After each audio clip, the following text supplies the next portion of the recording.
Hello, magandang buhay sa ating lahat. Mag-share ako sa ating mga kasitaw. Guys, since October 1 na tayo, so ihabol ko lang yung tips sa ating mga sellers sa ating sitaw. I-share ko lang sa inyo na lalo na sa mga baguhan at sa mga hindi pa nila alam kung ano yung gagawin nila sa mga orders na nakapending sa kanilang mga store.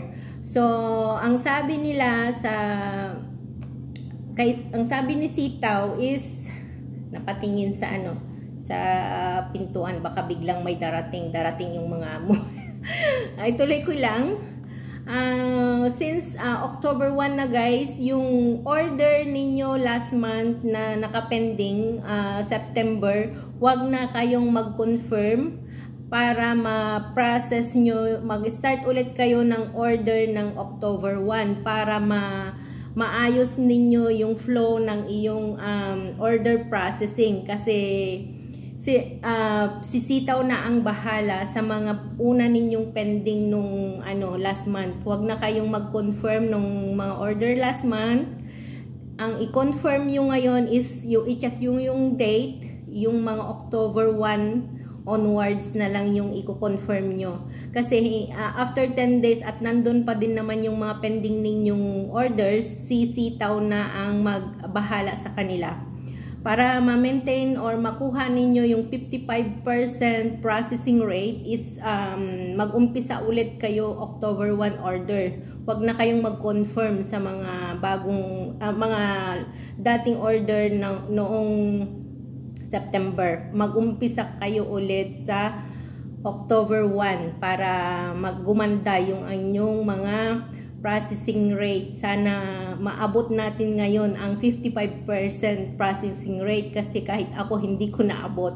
So okay lang, kasi one point lang naman. Sana wag na tayong magtampo sa 1 point. Okay na rin yun kahit papano. Yung 6% ay yung 7% na nilalagay natin sa mga rate natin ng mga orders natin ay sa mga product natin is 7%.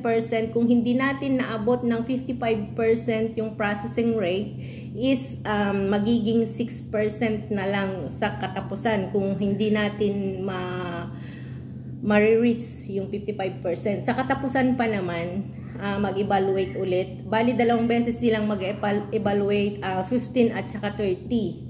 End of the month, sila mag-evaluate. Kung hindi talaga natin kaya, wag na natin ipilit. Share ko lang yun guys. Sana nakatulong ang aking tips ngayon, at sana patuloy kayong manonood sa aking mga videos. Follow nyo ako sa Facebook ko, at pag-subscribe na lang po sa aking YouTube channel. At saka yung second account ko sa aking YouTube channel is OFW Explorer, more on traveling naman doon, adventure.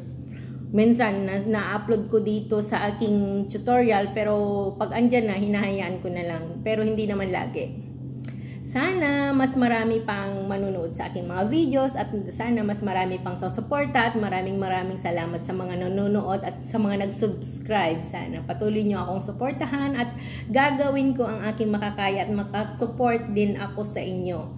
May isa akong tinutulungan ngayon, at once na matapos ako sa kanya is pipili ako din yung deserve na mabigyan natin ng WH. Sa ngayon, hindi ko pa masyadong tinatrabaho yung WH ko, kasi matagal pa akong subscriber yung hinahanap ko muna ngayon. Kaya sana yung mga hindi pa nakasubscribe dyan, pakisubscribe na lang po ako sa aking YouTube channel. Maraming salamat mga kasitaw. See you on the top. Sana mas marami pang kita at mas marami pang matulungan ni Sitaw sa darating na panahon. At sana patuloy tayong matulungan ni Sitaw, at sana madagdagan yung puhunan natin para naman mas marami tayong kikitain. Kasi kung konti lang yung puhunan natin, konti lang din kikitain natin. Pero kung hindi talaga natin na kaya, wag natin ipilit. Kung ano yung meron, yun yung pasalamatan natin, palalaguin natin. Yun lang. Bye-bye. This is Lynn Ramos. Paki-subscribe na lang. Ilalagay ko sa aking description yung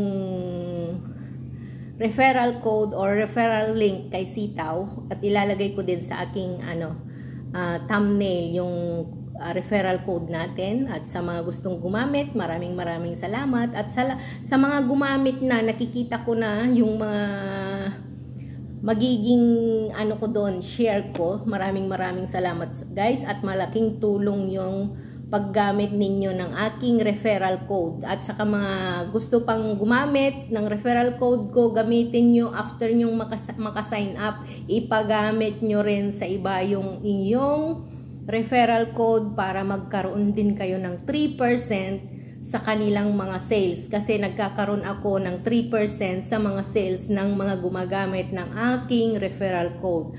Hindi naman kailangan, pero kung gusto natin mag-invite at madagdagan yung kita natin, is why not, di ba? Share natin sa mga gustong sumali. Wag na tayo yung pumilit. Kung ayaw nila, wag nila. Wag nang pilitin. Yung may gusto lang, kasi mahirap din mamilit, di ba? So, yun lang. Laging may hugot sa huli. Lynn Ramos po ito, and bye-bye!